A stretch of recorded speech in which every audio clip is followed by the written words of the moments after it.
What up? What up? What up?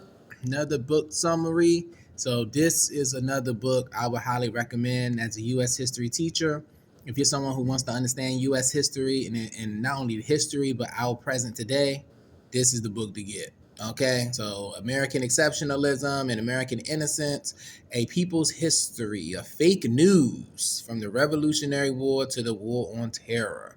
So this book is really good for a number of reasons. So the authors, they do a good job of really just explaining what American exceptionalism is. So that's pretty much this ideology that America is the best country on earth, that the US represents, progress, that we're uniquely free and liberty. So we are the standard. This whole idea that we are the ultimate standard when it comes to freedom, justice, equality, human rights, all the good stuff, right? We are the standard, right?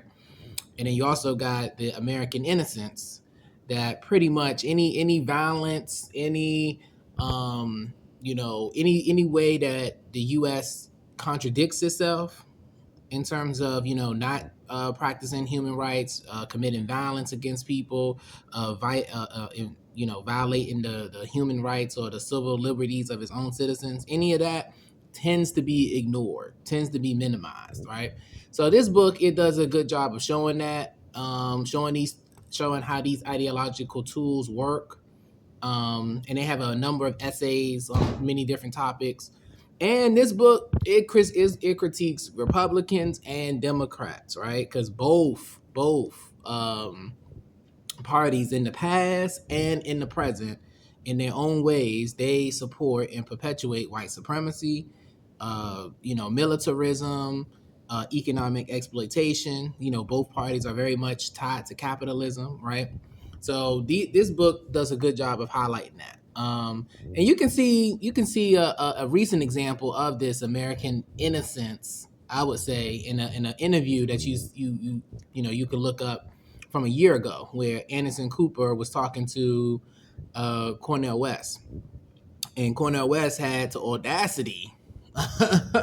He had the audacity to compare what Russia is doing in Ukraine and them attacking innocent civilians, and he compared that to what the U.S. did in Iraq.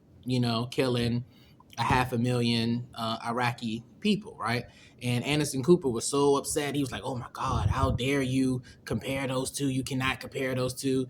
But you really can. I mean, and you really start looking at the history, or you look at that recent history, the same weapons, the same results, killing innocent people, right? So American exceptionalism, it allows us to, that is the people that allows us to be outraged when we see violence being committed by Russia against another country. But when it's violence committed by the US, we tend to minimize it, or we rationalize it, or in some way, right? So that's that American innocence working.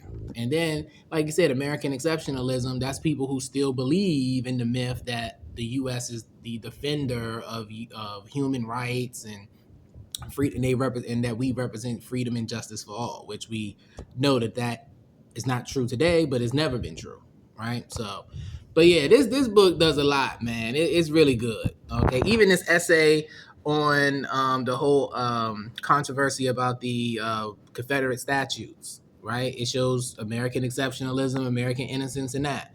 So you had many liberals who rightly critiqued Republicans, saying that they wanted to keep Confederate statues, right? So even that, wanted to keep Confederate statues because it represents Southern heritage, right?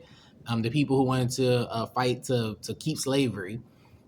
Even that argument is wrapped in American exceptionalism, right? Saying, oh yeah, we want to minimize the pain and suffering of African people who had to endure violence and brutality and rape during slavery, right? So yeah.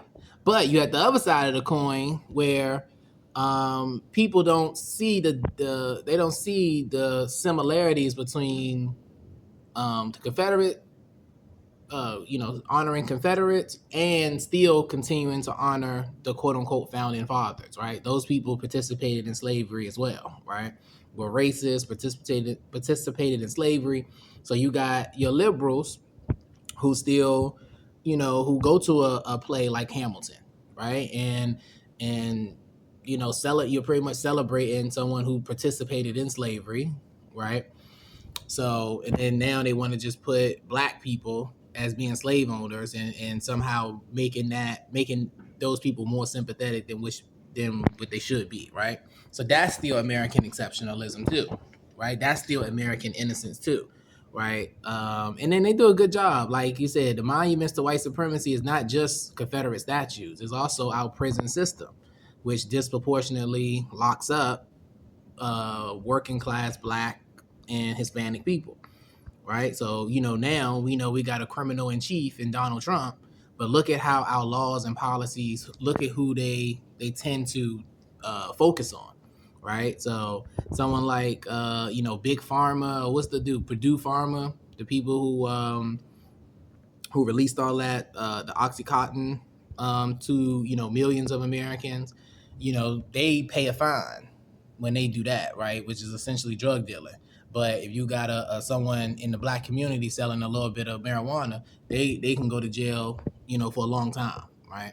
So we just see on and over that our prison system, right, and our legal system is white supremacist, right, and that's a monument to white supremacy, right? So when you really start looking at this stuff like that, like I said, this book, it has a lot of other essays. It goes into a whole lot of other stuff: American foreign policy, our economic policy.